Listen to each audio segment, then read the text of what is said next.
Welcome everyone to the February OWASP Boston chapter meeting. Hope everybody's doing all right. Today's meeting sponsored, the food is paid for by LastCon and facilities of National Instruments.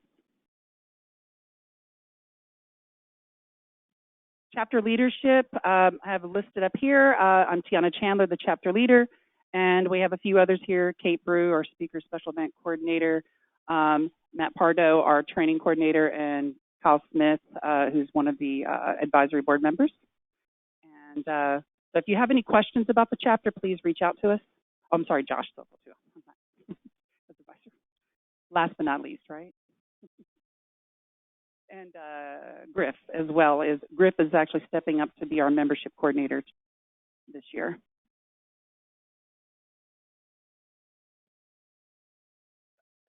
CPEs for this meeting.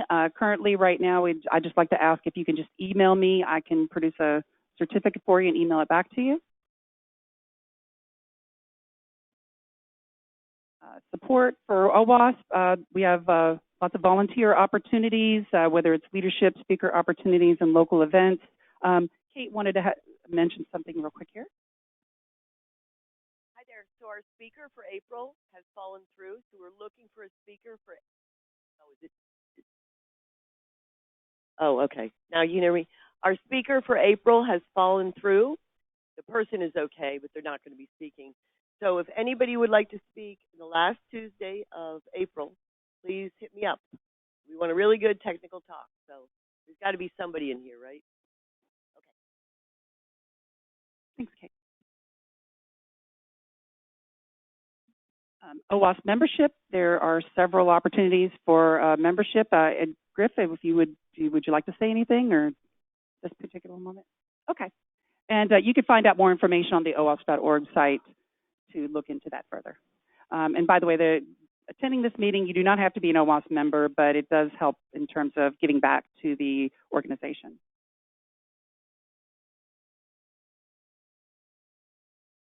Oh, yes, it is.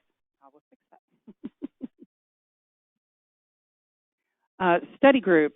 We do have a study group that is going on every week. The book currently is Attacking Network Protocols. Matt, I don't know if you want to make any other comments about that.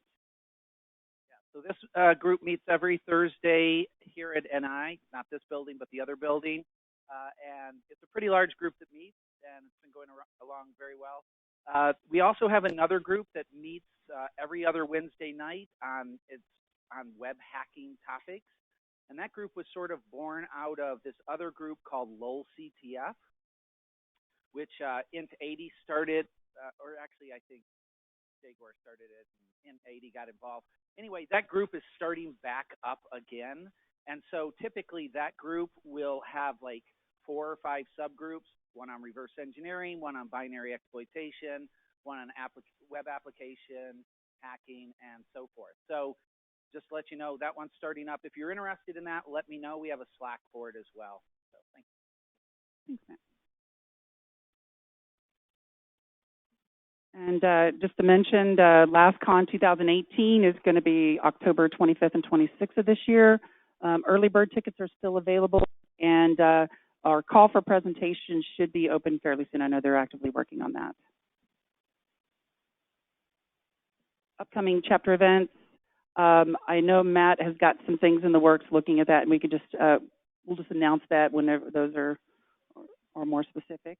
Also, the Awesome Security Professionals Happy Hour. Tentatively right now, we had a schedule for next Wednesday, March 7th at Baby A's. We just need to have a confirmation on that. So I'll send out, if you're on the OWASP Austin list, I will email that out as a note, so to let everybody know, and provide an Eventbrite link for signing up for that. Other upcoming local events. Anybody here from any of the organizations that would like to make any comments, let me know.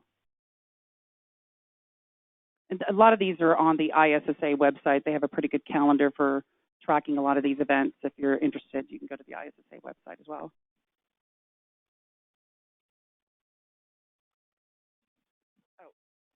And I did want to mention, besides Austin, there still is some tickets available, right, Matt?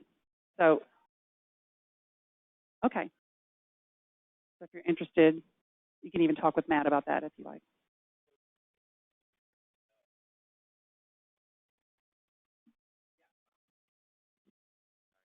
Yeah, it's at the Pickle Center. We're not allowed to take any cash at all. So if you come on site, actually there probably won't be any seats by then, so you'll just get turned away. But if there are seats, don't bring cash. Go sign up on Eventbrite and come with a ticket.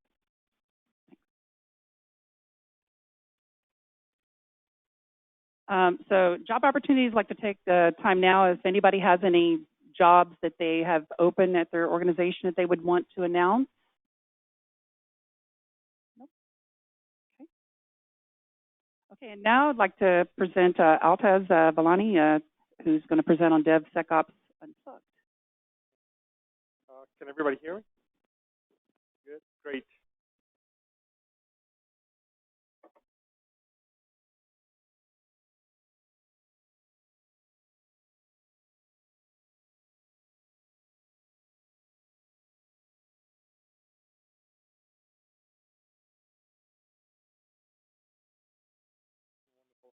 Thank you, Jenna, for allowing us to come here to present.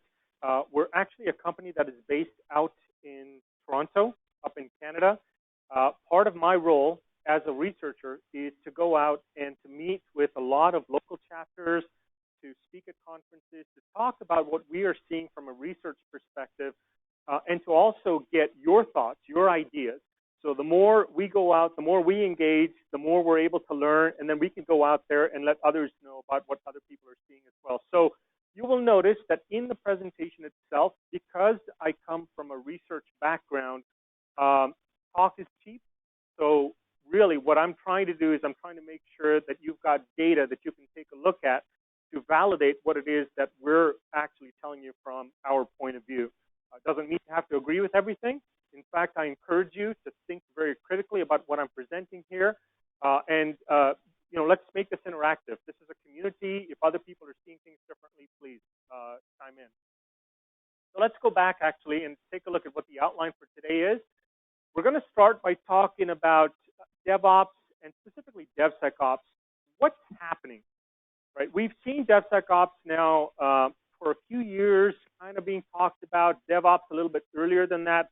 But we decided to take a 2-year window, starting from 2016, 2017, and now 2018. What's happening today? What are people actually talking about? And we want to talk about what has actually emerged as a set of anti-patterns today. And you'll see that we've actually moved up to a higher level at this point. We used to talk a lot about project-level activities, but it's moving up, and we're now talking about program-level activities, which is what we would expect to see. But there are some challenges in there now.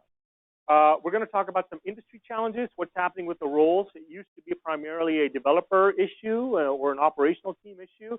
It's bigger than that now. We're going to talk about some best practices and essentially come back and circle in with gaps that we found in our research that we still want to go out and do further research on as well. By the way, I think you guys have access to this deck, so feel free. Take it, use it, whatever. It's just part of our community involvement. So what we did was we actually, from a research standpoint, took a look at some journals that are out there. We took a look at Twitter. We took a look at surveys, interviews. We attended conferences, asked people questions, took all of this data, and basically put that and funneled it into what we were trying to do to answer some of the research questions that we had around things like, what do we know about current best practices when it comes to DevSecOps or secure DevOps or rugged ops, whatever terminology you use. And what do we know about some of the anti-patterns, and what do we actually know that's missing today? And where's the focus, and where do we think that it actually needs to be? All right, so that's essentially what we're trying to do. So let's start off by talking about what's broadly happening here. So we actually are finding that the controls that we used previously, when it comes to security, they worked in a waterfall context. Now what's happening is we're moving into a rapid, high-speed DevOps kind of workflow. And what's happening is the security controls that we used to have are actually conflicting with what's happening in DevOps, right? So there's a problem. We know we need to do security, but the challenge is, even though teams have moved to DevOps, the security controls haven't yet migrated over onto DevOps. So we'll hear things like, for example, people, companies will create, even on the hardware side, right? And this is public knowledge, even back in 2015, Juniper Networks basically went and they had an issue with some of their equipment. They found that people could go in and they could actually attack the system that they had and be able to look at the data that was passing through. The challenge was they didn't know how it got there, and they didn't know how they were going to solve the problem. This is a classic case of security lagging DevOps, right? We had a few years back, Microsoft, I'm sure you guys are aware, with their updates, right? We ended up with the slipstream issue. Stuff went in. We got the thing deployed, but we ended up with security vulnerabilities in the actual update process, for example. So this is what's happening now. Security hasn't made its way all the way through into DevOps so that we've actually got pure DevSecOps, and this is a challenge. So the second thing is traditional security is essentially getting in the way of DevOps. So it is perceived that security testing is too slow, they get in the way, I don't have time for this, this is nothing new. So the challenge is, what are we now going to do when it comes to managing security with these events that are essentially taking place? On the one hand, security hasn't made its way into DevOps. On the second hand, security is perceived as being too slow and getting in the way. All right, so that's our context. There are some anti-patterns that have emerged. Right? These are things that folks are doing, and we know that this is presenting some problems. In some cases, folks have moved out and they've tried to automate DevOps and tried to call it DevSecOps, but the problem is the tools that have been used are actually immature. And so they're trying to force stuff in. Right? That's the problem. We're seeing things like incorrect metrics. Some teams will go in and we were talking earlier, we had a conversation about how some teams will go in and they will focus on, for example, using code scanners, and they will say, we'll look at number of vulnerabilities that are found in our code scanners. That's actually not a very good metric because code scanners don't catch everything. We've got other things beyond just the code that we need to think about. Lack of collaboration, controlled collaboration is what we're talking about here. In a DevOps environment, what do we typically hear? We want Dev and Ops to have complete access all the way through the pipeline. But there's a problem, right? Sometimes it is not legal to have Dev get access to production, especially when we're dealing with systems like federal systems and things like that, right? There's a problem. So what's happening is DevOps says you should be able to deploy rapidly, right? But you've got some other privacy issues and things like that where Dev should not actually be looking at the data that exists in there. There's disregard for quality, just poor communication, lack of audit and control points, lack of sufficient third-party library testing. Now, all of these together, if we take a look at where the problem resides, right, we used to focus at the project level where we would have individual projects and we would say, all right, we need to go in and we actually have to make sure that at that project level, teams are coding securely. We need to make sure that when we go in, we've got a team that is actually performing pen testing. That's what we used to think about from a security standpoint. Now what's happening is we've got these teams doing all of these activities, but we've got to focus on coordinating all of these teams. Some teams are doing this, some are doing that, some say I'm done, some say I'm not done, the other one comes back and says, no, you're not. It's that level at which we've got the problem now, right? So we've got the project level, and above that, a program level where we're actually trying to coordinate these activities. That's where we've got the challenges today, right? So we're trying to get things done quickly, but what's getting in the way is that these teams are all kind of, doing their own thing. So how are we going to bring all of this together? The challenge that we see at the highest levels of IT leadership are that you better change, right? So that's part of what's driving the problem here. Okay, so the CIOs who are responsible for managing their entire IT unit, they're basically feeling like they're being left behind, right? And they need to move quickly, and necessarily because the business is asking for response time, make sure we get to release quickly, right? And that's part of what's happening here. Now, when we've got software that exists everywhere, Does this mean that we've got certain industries that are immune to this problem that I just described? And that is, in fact, not the case. Okay? We used to primarily see this in software development companies, where they would focus on DevOps, DevSecOps, but now we're starting to see, because software has permeated pretty much every company, we have everything from the telcos, where we've got DDoS problems, right, all the way down to financial, where we've got a flash crash. A flash crash is basically, suddenly you go in and the stock tanks in just a very short period of time. So what's going on? Who's playing around? Did someone get in the system? Those security issues begin to emerge. Logistics with transportation. We've got things with medical, where we need to go in there and we need to manage data from a privacy standpoint. So there's now an overlap even between security, privacy. All these things are kind of, playing together now. So I actually, as part of my research, I work with the IEEE, and I sit on several working groups there.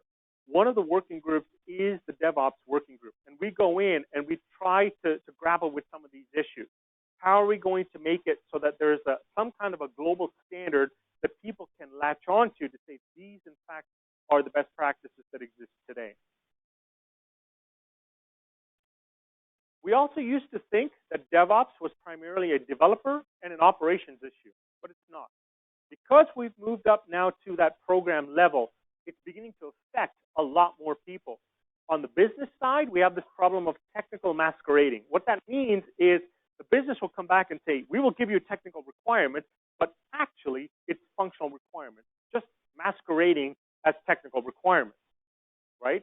That's part of the problem, is folks on the business side are trying to understand the security and the technical issues, but really what's happening is they're pushing that off to the IT teams to say, I think you're the ones that should know how this stuff works. I'm going to tell you that I want this functionality. Oh, yeah. It needs to be secure. And secure means that a person should be able to log in. That's just a mask. That's just a veneer. That's not really what we should be talking about, right? We also have PMs. PMs are out there. They're under pressure to get stuff released quickly. QA, the QA folks sit there. They take a look at it from a release standpoint. When the time comes to say go, no go, they cross their fingers and say, yep, we're good to go, hopefully, right? And that's the problem. Customers, they don't even know what to ask for.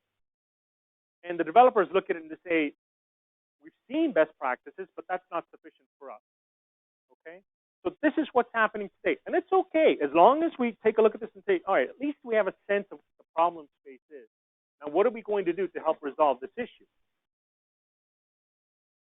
So when we took a look at the broader landscape, down the left-hand side, we've got our typical SDLC.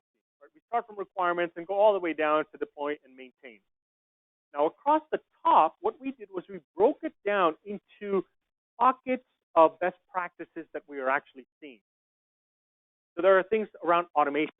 And you'll notice that there's a lot of stuff where people are focused on automation. How do I automate deployment? How do I automate security? How do I automate testing? All those issues are there. Then we end up with security. Now, slightly less. Okay? How do we go in and how do we talk across the life cycle about security issues? So we've got things like pen testing, some developer training is there. Not bad. We've got some stuff which is pretty good. As we go to compliance now, which is something that we have to think about when we're dealing with the program level, are we in compliance legally or from a best practices standpoint within our organization, are we in compliance with those? And it's all red. There's hardly any talk of this happening. And I'll show you some data that confirms that.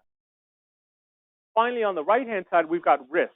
Now, there is talk of risk early in the life cycle when we deal with things like requirements and we start to take a look at design and some of those things. But when it comes down to the latter parts of the life cycle, there isn't much there. So if we take a look at security, let's look at how we intersect security across the life cycle. You'll notice that we've got some areas that we still need to work on. When we went out and we asked people, we said, okay, we are seeing certain gaps out there. Let's do a survey. How do you actually go and how do you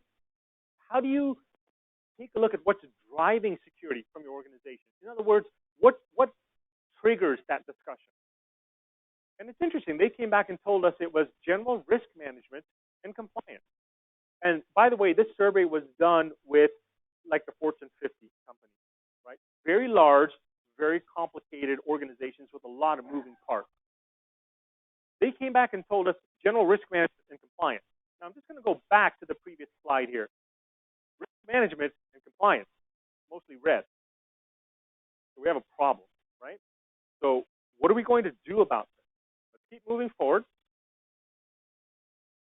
We then asked and we said, what, in terms of your overall perspective of application security, how important, what does application security rank in your list of priorities for 2018? This was a Secure CISO conference that I attended about maybe 3 weeks ago or so. So this data is fairly fresh. And we asked them, and they came back and said critical was 24% and high was 52%. This confirms some data that we even saw from about a year and a half ago as well. Roughly about 76% or 3/4 of people say, yes, application security is important to us. All right. Now, look at the thread, right? We know this is important to them. We know they're focusing on security, on risk and compliance, and yet we know that there are gaps that exist. So there is something that is important to the organization, but there's a misfiring that's taking place, and it's happening at that program level. We then went back and asked folks, and we said, okay, so when we look at security, who actually is responsible for initiating that discussion on both the functional and non-functional requirements when it comes to security? About half of them said, yeah, it's IT, and about half of them came back and said, actually, it's security. Okay? So this is an interesting piece of data for us as researchers, because if we take a look at IT and we take a look at the folks that are in the security space, right, you'll notice that risk and compliance are 3%, 4%. Right? How are we going to get past this issue? What we've got to do is we've got to go in there, and we need now to be able to bring together and facilitate a collaboration between the IT teams, the security teams, the risk teams, the compliance teams. That information needs to come together. And this isn't happening today. It's getting thrown over the fence, and that's a challenge. Now, I just want to pause there for a moment, and I want to ask, are others seeing the same thing? Are we missing something here, or what's going on? Any thoughts? It's a community, so cross-sharing of knowledge is important. Yeah.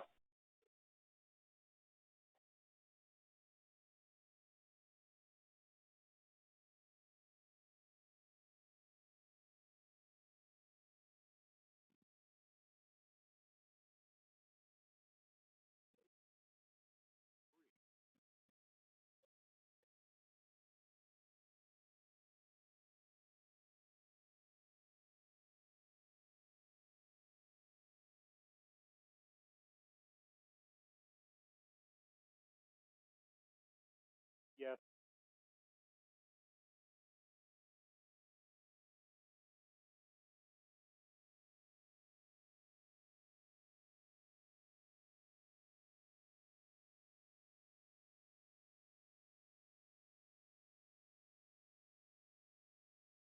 Yeah. Yeah. You brought up a couple of points just to share it with everybody in case you couldn't hear that. Number one, this definitely, from your experience, seems to be the case with the Fortune 50 companies. You are noticing that there is a trend where smaller companies not in that Fortune 50 space are in fact focused on security and compliance, and they're mandating that that gets done prior to stuff getting into a production environment. And number three, there exists a severe shortage of folks that now, we used to have enough trouble just managing security. Now it's security and risk and compliance. Where are you going to find these people from, right? Comment? I see a lot of interesting newer companies and companies that have been around for a long time. Companies, I used to work for a Fortune 50 gigantic corporation, and they had been around since like the 1920s. Yep. And they had a lot of stuff that had been around for a long time and just was a huge security hole for them, and they didn't have any sort of mentality to correct it. They didn't want to spend the time and effort to fix it. And so, whereas new companies, like companies that are up and coming, they tend to pay a lot more attention to that because they're building things out, fresh and, have the eye and mindset towards it. So I think that's a huge risk factor for large companies that have been around for a while is their legacy, code bases and legacy hardware and legacy, et cetera, that they continue to support in spite of the risks. Yeah, yeah. I'm really glad you brought that up because we don't have a clear understanding of our security posture, actually. That's part of the challenge. Legacy is a big issue. Ken, is it okay if we make this interactive? Or yeah, cool. Okay. Any other comments? You have a comment? I would look at the other side, which is the very small companies who do take off very quickly. And to me, I look at it as innovation versus compliant, regulatory, or anyway.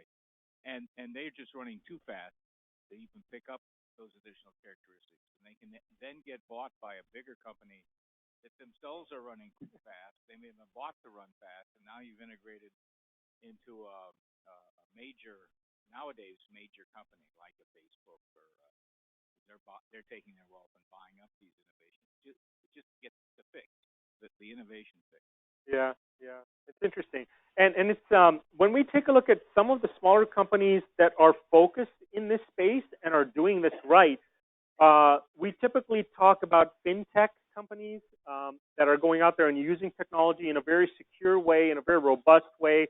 And they're pretty much, out innovating the bigger players. We also hear about RegTech, where you've got stuff on the regulatory and compliance side and automating some of that.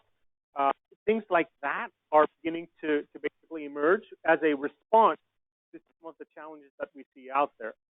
Any other comments? Any other questions? Okay. Let's move on. So it's interesting to kind of see where this fits in. Even though risk and compliance is what we are trying to do, there's very little focus on that. And again, when I presented to at an ISACA conference, they were all over this, right? It's just like there exists a huge gap. So we had people from compliance that would literally say, I went over to the folks that were doing development and said, we've got to sit down because there's a gap between what we're trying to do and what you guys are actually executing. And I'll flush some of that stuff out a little bit later in terms of what are some of the responses to this challenge here. So we went to Twitter. All right, let's take a look. So this is data that's basically over a 7-day period, and it ends Feb 22nd. So again, this is fairly new data. And we said, all right, we did a hashtag DevOps search, right? And then what we did was we did a textual analysis. And we went back and we said, what are people talking about in all of this? So when we talk about DevOps, it's usually about legacy stuff, mainframe, software, web, agile, cloud, stuff like that. No mention of compliance, no mention of risk. It's all project level discussions at this point. We have a problem here. Right? Well, we said, well, what if we take it one step further? This is DevOps. What if we did a search for DevSecOps? Surely there's going to be something there that we can talk about. And here's the data for DevSecOps. Cybersecurity, cyber attacks, right? 0-day stuff, DevOps. Where's compliance? Where's risk? How are we managing all this stuff? It's very reactive, right? We're looking at this thing and saying, we've got to worry about things like cryptojacking. We've got to worry about ransomware stuff. And so what happens is the solutions that we end up creating tend to be focused on just, for example, the infrastructure. Let's just keep those people out, right? But they're already in. The internal employees is emerging actually as the biggest risk to an organization, right? We've got system administrators that have access to everything. What are the controls now that have been put in place to manage that? How are we logging access? How are we managing this risk? What's our policy on this? Then we went back and we said, let's flip it around. Let's take a look at the compliance folks. What are they talking about? Oh, yeah, GDPR is really big for us right now, right? All about the European General Data Protection, all the compliance and RegTech, risk management. That's great, but where's the tech talk in here? They don't talk about the coding. They don't talk about any of the release management. They don't talk about any of that stuff. And so this is just some data to show where that gap actually exists. We need some way to bring these teams together if we are going to scale up at that program level.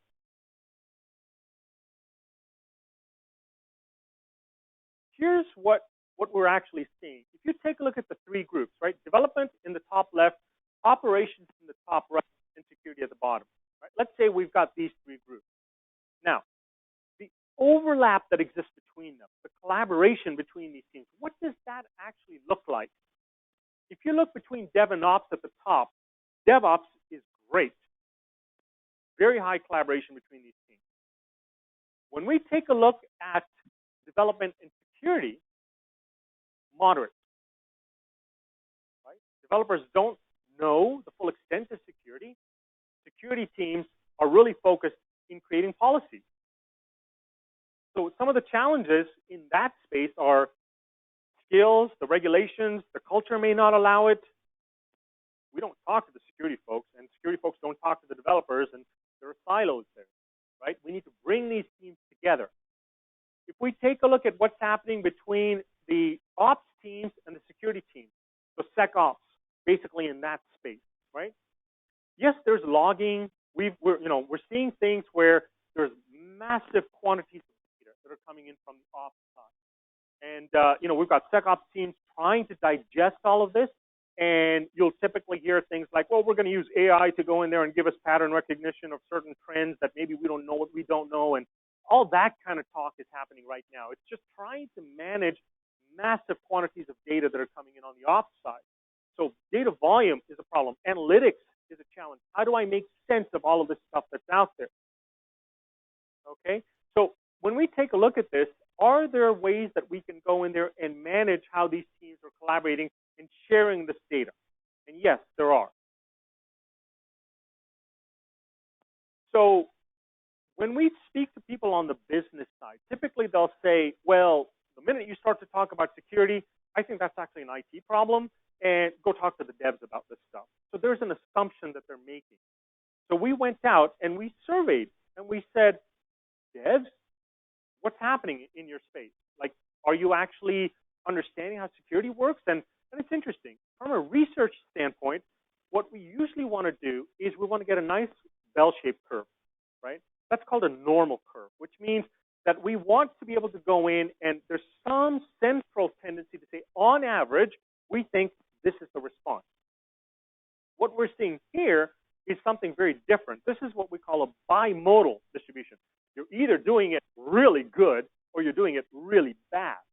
So there's a spread in the industry, right? There's no consistency in terms of how folks are adopting developer security awareness training. And this is at the basic level here we're talking about. We even broke it down by industries to see if there's any difference across the industry, right? And we're not seeing that. So the assumption that the business folks are making that I'll just go in there, provide my functional requirements, and I'll get the IT teams to come back and ask me the right questions is flawed. Who should be bringing these questions up? Can we not get our compliance teams on this discussion? Can we not bring risk into the discussion? Now let's talk about how do we manage risk on behalf of the organization.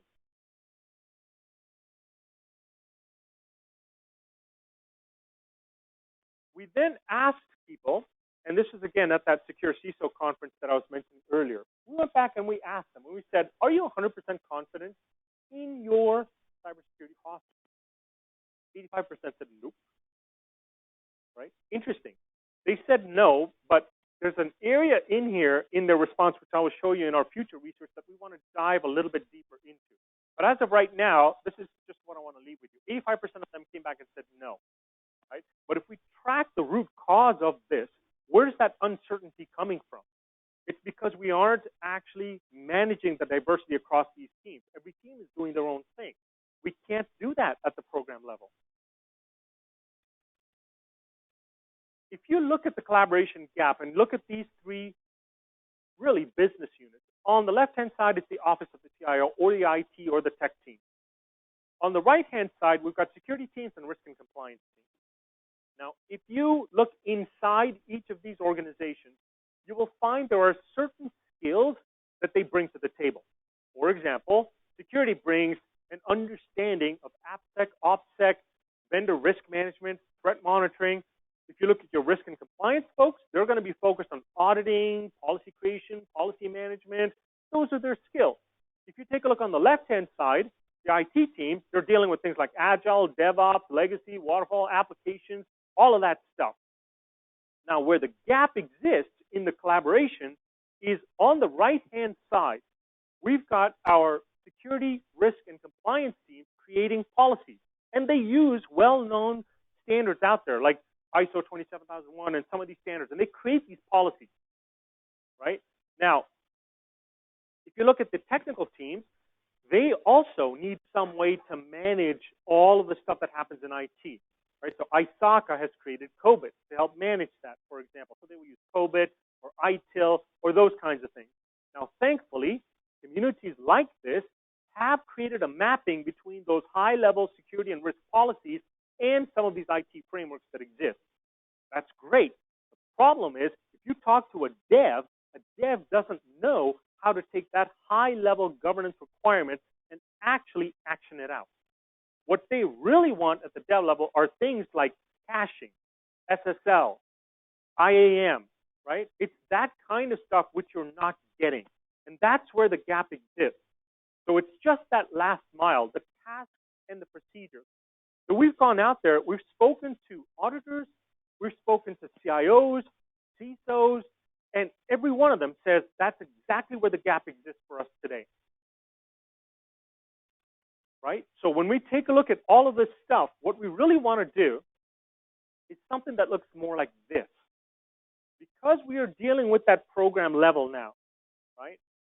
We want, first of all, across these teams, risk teams, compliance teams, development teams, we want to retain that deep tribal knowledge. There is expertise in there, and that's important. But at the same time, we need to have that horizontal diversity across these teams. When you're managing risk, you do it across these two areas. Deep expertise as well as a generalization where you're sharing knowledge across these teams. Now, what happens as a result of that is these teams come together and they're able to go in there and learn from each other. So the way we do it is we basically have a questionnaire up front that maps application archetypes to actual policies, as an example. So if you've got a web application, what do I need to focus on from a web application perspective? Well, you might need to focus on things that are related to data privacy, for example. So how do I do that? Well, you need to make sure, as an example, that you don't go in there and accidentally trigger the opportunity for a SQL injection. That's something that talks about how we can track this through. And when we do that, we validate, we test it, and then we report and bring all this back from a compliance standpoint. So now the organization has an understanding of their risk profile, but at the same time, through compliance and risk, we are collaborating with the IT teams and they're working together. That's where this is coming in. Has this actually worked? There is a case study. PayPal is a company. They've actually done something quite similar, and their scale was just massive. 400 Scrum teams all around the world. They needed to be able to go in there and just be able to facilitate this collaboration between various teams. And the survey that I was talking about earlier, basically, they created something that allowed them to go in there in a very short period of time, 15 minutes, take the survey, let's understand what our security posture, what our landscape looks like, and drive out the controls right down to the dev level. That's what's happening. And so we ended up something where there was an automated dashboard that made the metrics transparent. And so different teams could get the information that they actually wanted at that point. All right. So I'm just going to go in there into some of our future research where we still see some gaps that are out there, but I'm going to pause there for a moment, and I'm going to just open this up. Any questions, comments, sharing of knowledge? Keep in mind that, again, this is based on the research that we did, and we took a look at 2016, 17, and 18 to see where's the focus today when it comes to DevOps, and it's on this stuff, which is not at the project level, it's at the program level, where we're dealing with compliance and policy and risk without forgetting the stuff that we've learned on the bottom of what we deal with projects. Any comments, questions? Yes. So in terms of collaboration, it always seems like to me that the onus is put on the devs to learn security instead of the security people learning devs. Have you noticed that? Yes. We've had some not heated, but interesting debates about this when we're focusing on the IEEE. Actually, when we take a look at security, the dev has enough to do as it is.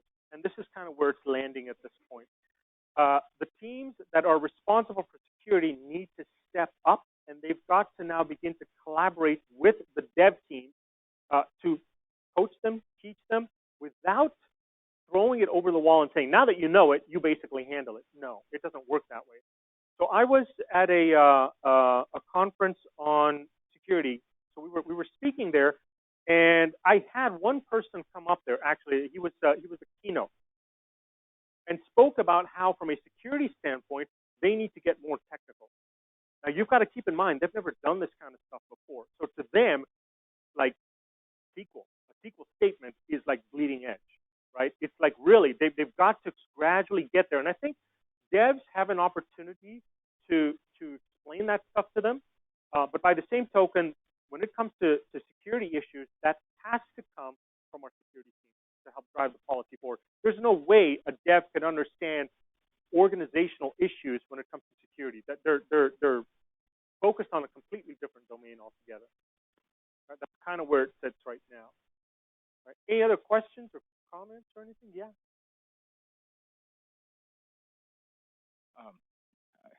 I'm in technology, and I do not accept that technology is the same as technical.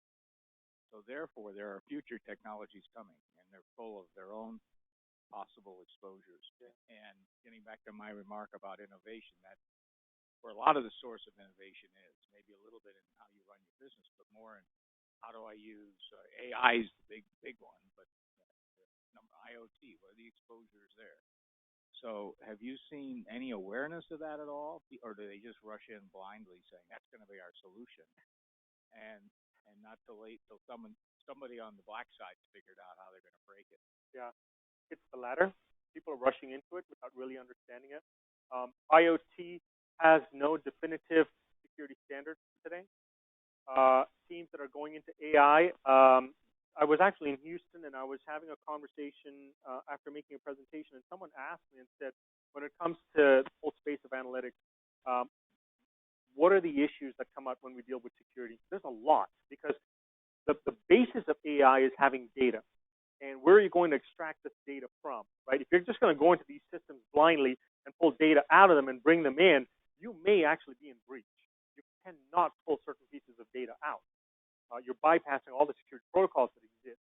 The second issue is when you're going out there and you have to deal with, how are you going to make this presentable to the people that need to use it, for example. That's something that's still being worked out right now. People are really trying to figure out how do we go out there and how do we be first to market. That still seems to be the prevalent thought. Now, we've seen some major breaches happen, which has gotten people's attention. And I know that when I speak to people from the regulator community, these are the people that set down like legal standards. You have to do this. They are focused on this. So I expect to see that in the next round of some of these regulatory changes that are coming out, they will focus more on this type of stuff now. Yeah. Exactly. Yeah. So they will go in and they will basically focus and they'll say, we think that this high-level standard is enough. So part of my role is to engage with the regulators to say, there's something missing here. You can't just focus on this high-level concept. You've got to drill down and get it further, because in a DevOps environment, this is what you're going to face in terms of challenges. So people could be compliant with a particular legal standard and still find that they're not secure, right? There's the gap that exists there. So yeah, and that's essentially what's happening now.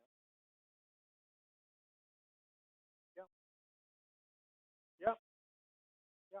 So people haven't quite sat down and thought through this. Now, the challenge with innovation is you want to go ahead and you want to basically create an opportunity where none exists. In order to create that opportunity, that also implies that we don't know what the issues around security are. There's a very interesting debate happening in the space around, again, with my work with the IEEE, around just defining this whole notion of how do we manage things of privacy. What does that mean? Can we model it? Can we not? And that's all being kind of worked through right now. It hasn't flushed itself out completely yet. Yes. Yeah. Can you flip back to the earlier slide you had that had the SDLC and then the different areas across the top? The red-green stuff? Yeah, sure. Yeah, I think this is a fairly basic question. A little further back. This is a big table. Probably should have asked it sooner. Let's go back to that one. That one, yeah. Yeah. So I think I didn't realize as you were showing this, so across the top, those are teams really that you're kind of referring to. Yeah. Okay. So I was trying to match, now it makes sense. So those teams are like compliance is really not involved in the SDLC problem. Okay. And that's all right. the problem, right? So even when we take a look at it from a research standpoint, right, what we do in research is we try to see what researchers are doing. We contribute our own knowledge to the community, right. But then we also go out and validate this with people to say, are you seeing the same thing too? And this is what has emerged out. And then the source for this was your interviews of various organizations or surveys? So we had three things that we took a look at. We basically looked at what people were writing about, just from a research perspective. We took a look at some of the data that's available in social media, like for example Twitter. We then went in there and did primary research, which is interviews. We are hoping to extend this now and take a look at blogs to see what blog writers are writing about as well. So research never ends. We keep learning more about this. And this is useful for us too, right, to get some feedback on this. Thank you. Yeah, no problem at all.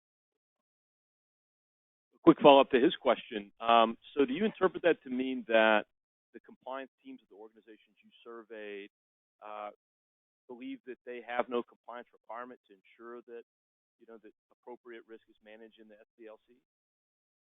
It's not the case. So I don't have the data here in this presentation, but when I presented to the iSocket community there, the challenge with our compliance folks is they are spending around 3/4 of their time not doing compliance.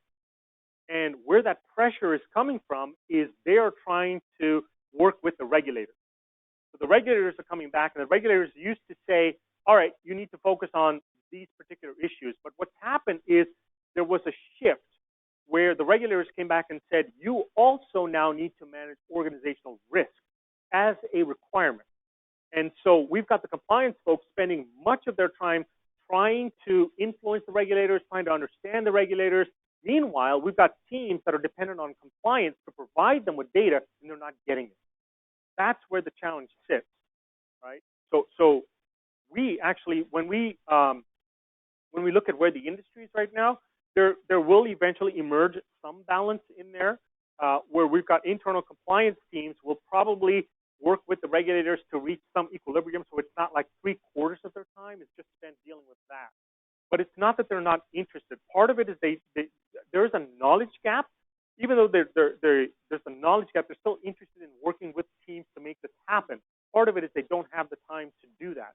So by doing something like what we're describing here, we're actually facilitating the fact that you don't need to learn this on your own.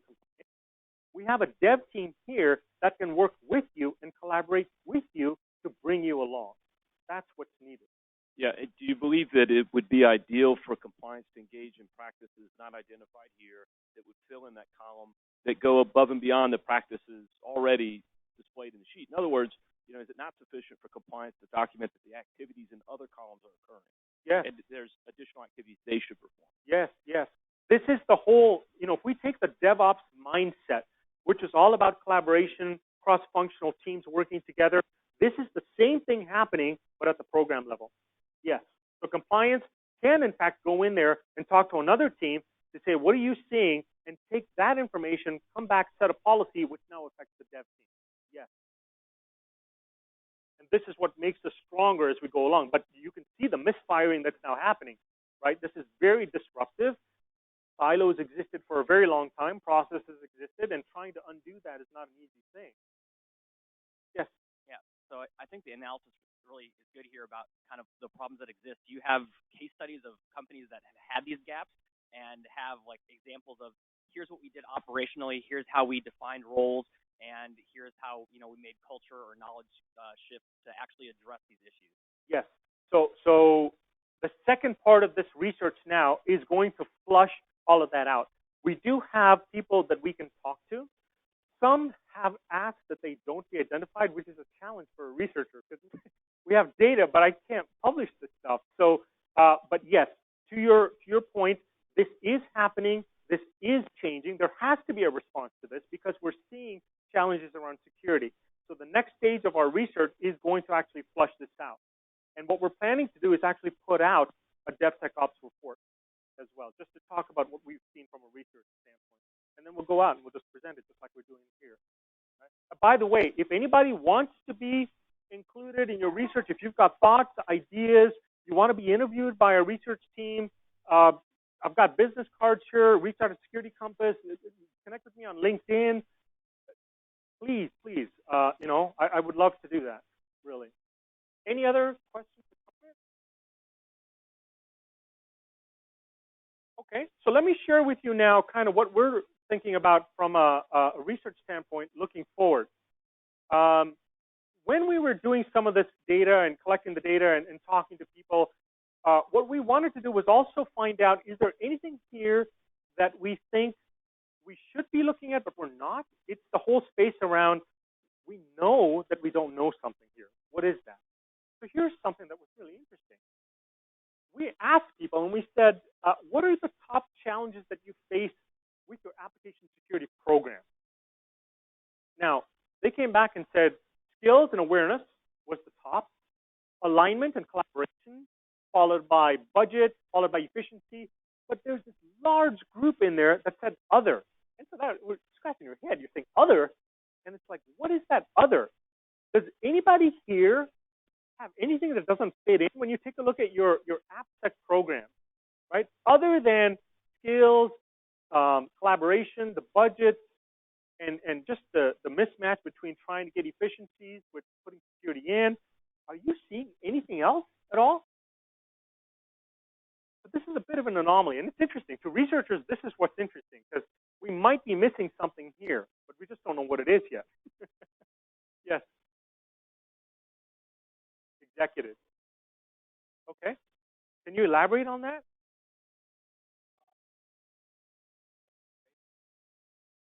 I go to ISSA meetings. I'd say fully half are consultants telling how all the problems are, and it's being lapped up very well because you want to take those stories back to your top. Now that's what I sense. Yeah. Every now and then, a CISO might come in and have it, but even there, I remember one. I think it was from Cisco or Oracle. Still had the problem of getting anybody in the organization. Actually, in that case, I might also throw in regulations. But you're forced to do between you and the capitalist system, the government and the capitalist system are forced to keep anything quiet.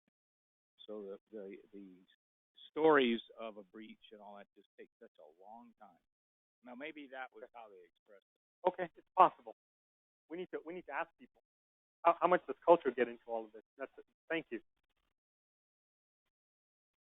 So one of the things that I've experienced in my workplace is that it's hard to sell security because it's such a spectrum of what security means to the customer. Yeah. And so you get pressure from product management to say we need these features, and it's easy to implement a feature saying form does X, Y, and Z. But when you say I want the application to be secure, that's really vague and also a very expensive operation that development often isn't given the time to do. And so I guess me looking at this graph, I would say that would fall into this 19% here, is that the organization and the customer have a vague idea of what security means and don't know what that involves, if that makes sense. Yeah, it does. Thank you. There's just another data point face down. Yeah. I was going to enhance Phil's point. That's a very bottom up list. Is that it's not being driven as a business strategy by executives in this area. So as Phil's pointing out, you see people, they're trying to pick things up, but they're not getting the message. So there's obviously a misdirection of resources, or there's unsolved problem, as you pointed out. So we look forward to your research.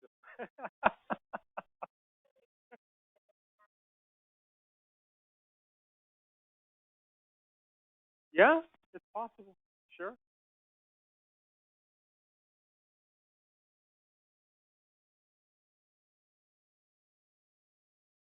Yeah. I think other also encompasses things that are beyond your control, like Spectre, Meltdown. But people didn't, you know, Intel knew about that. We didn't. And with the popularity of outsourcing via cloud computing, you have no control over the security of the VMs or now even serverless, right? So we're reducing the scope of what we're responsible for, but that means somebody else is still responsible for it, and we have no control. Yeah, outside the scope of what we do. It's interesting. We've actually seen a trend now because of some of what's happening in the semiconductor industry where the same concepts we're talking about here are making their way now into that domain as well. They've got their own issues, right? You know, everybody is trying to kind of see how they can make this work, but they're trying to push for security early in the life cycle and trying to collaborate with hardware, software folks, getting the designs up and all that kind of stuff. Interesting. Thank you. Any other comments or questions? Okay, so this is one area. You've given me a couple of data points that I need to chase down a little bit. Second thing is we then went and we asked them, and we said, on a scale of 1 to 5, how confident are you in measuring your cybersecurity risk in the business environment? So they told us that their cybersecurity posture, 85% came back and said, we're not confident. But when we asked them, when you're measuring your stuff, how confident are you in measuring that stuff? They came back and gave us something that this is what we call left skewed. In other words, it's leaning to the right. There seems to be a certain degree of confidence in here, right? And if we trim out all of the kind of data that's on the edges and stuff and look for sort of what we call a 95% confidence, it's between 2.6 and 3.5 in that range. So there's about a roughly 3, middle of the pack in terms of their confidence that yes, when we take a look at the measuring the cybersecurity risk in the business side, we feel somewhat confident in that. And that's odd. Why would you say this and then come back and say, from a cybersecurity posture perspective, you respond in the negative on that? So there's a disconnect in here somewhere. Something from a research standpoint that we plan to do a little bit of more digging on. Anyways, there's some sources in there. You're welcome to take a look at this kind of stuff. Thank you. Sign up. We've got this thing that we've created, this free course on DevSecOps, Secure Agility. Should be coming out imminently. Get it out there. Talk about it. Join the DevSecOps discussion. We've got a LinkedIn group on this. We'd love to come back, present. I know you guys are connected with ISACA. We'd love to present at ISACA. Whatever. Let's talk and let's kind of get the word out. This is essentially what my role is. Now, before I close, any final comments or thoughts at all? Here's your chance. Yes, ma'am. I just want to know where the slides are available, because I didn't see them linked from the OWASP thing or on Security Compass either. Sure, I can make them available. I can send them to you and you can distribute them. on the OWASP wiki. Any other questions? That's it. Okay, well, on behalf of Security Compass, thank you very much. Really appreciate your time. Thanks. Thank you. Appreciate that. Yeah. That's it. Thank y'all. Have a great day.